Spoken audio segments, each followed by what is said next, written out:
yang mengakibatkan tewasnya Haringga Sirilas.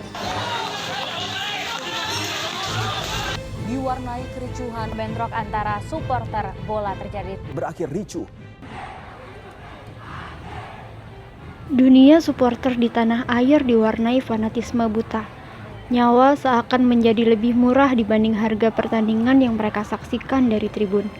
Konflik antar supporter yang terjadi saat ini merupakan hasil yang harus dituai dari bibit kebencian yang ditanam puluhan tahun lalu. Fanatisme buta mengubah stadion yang seharusnya menjadi tempat yang menyenangkan untuk menyaksikan pertandingan, berubah menjadi tempat lahirnya berbagai tragedi. Banyak air mata jatuh karena harus menyaksikan seseorang pulang dengan luka atau bahkan meregang nyawa. Kebencian itu diekspresikan melalui berbagai cara. Salah satunya ialah melalui lagu yang di dalamnya terdapat lirik dibunuh saja.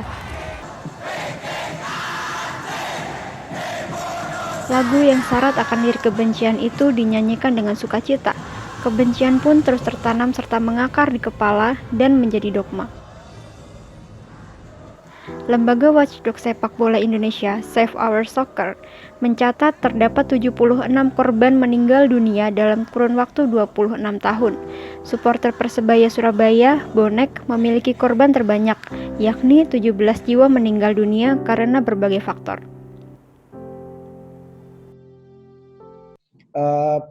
Mesti soal fanatisme mereka karena apa, ketika mereka dihina, diucik atau klubnya dicaci itu ya seperti sebelumnya yang saya katakan bahwa kita kan mengidentifikasi dengan klub kita.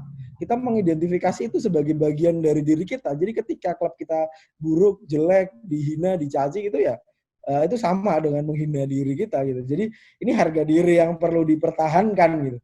Kurang lebihnya itu udah alasan awalnya.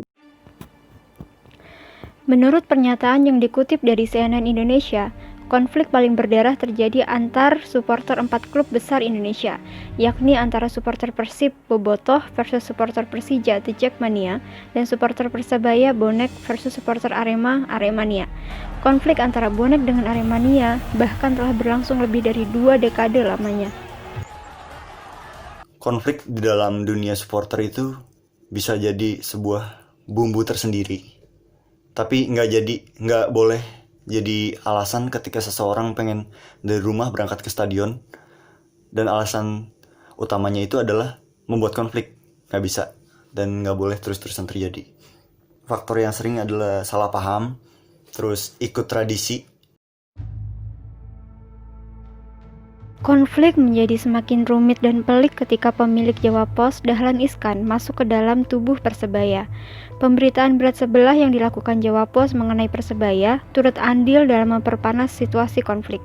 Mobilisasi supporter Persebaya yang dikenal dengan nama Tretetet hingga penyebutan nama Bonek itu sendiri diciptakan oleh Jawa Pos.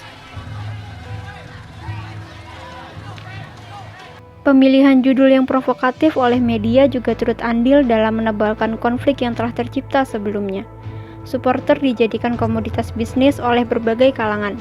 Belum lagi peran para mafia sepak bola yang bisa mengatur mana tim yang menang, mana tim yang kalah, dan memicu emosi para supporter yang akhirnya disalurkan melalui konflik, termasuk di dalamnya tindak kekerasan.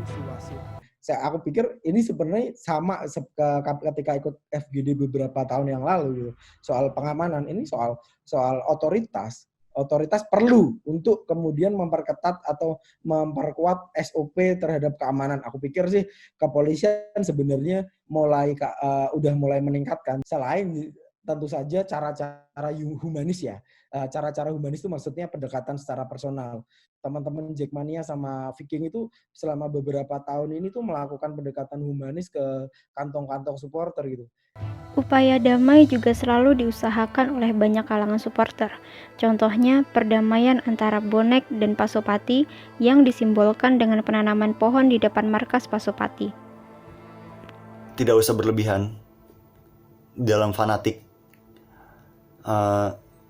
Ketika berangkat ke stadion dan sampai di stadion, fokus untuk mendukung tim. Tidak usah menghiraukan ejekan dari supporter lain atau tidak usah menghiraukan konflik-konflik yang bisa menimbulkan bentrok. Sesungguhnya, di sisi lain tersohornya konflik di kalangan supporter, ada hal lain yang bisa dikedepankan: solidaritas, kebersamaan, rasa mencintai dan menyayangi. Hal itu tergambar dari banyaknya aksi galang dana yang kerap dilakukan oleh para supporter. Apalagi dalam masa pandemi seperti saat ini, banyak dari mereka yang memberikan bantuan kepada tenaga medis hingga masyarakat yang membutuhkan. Berbagai hal yang dilakukan oleh para supporter itu memang belum sempurna. Mereka masih terus berperang dengan sejarah kelam masa lalu. Namun setidaknya, mereka memberi harapan kepada kita semua bahwa sepak bola seharusnya dirayakan dengan gembira.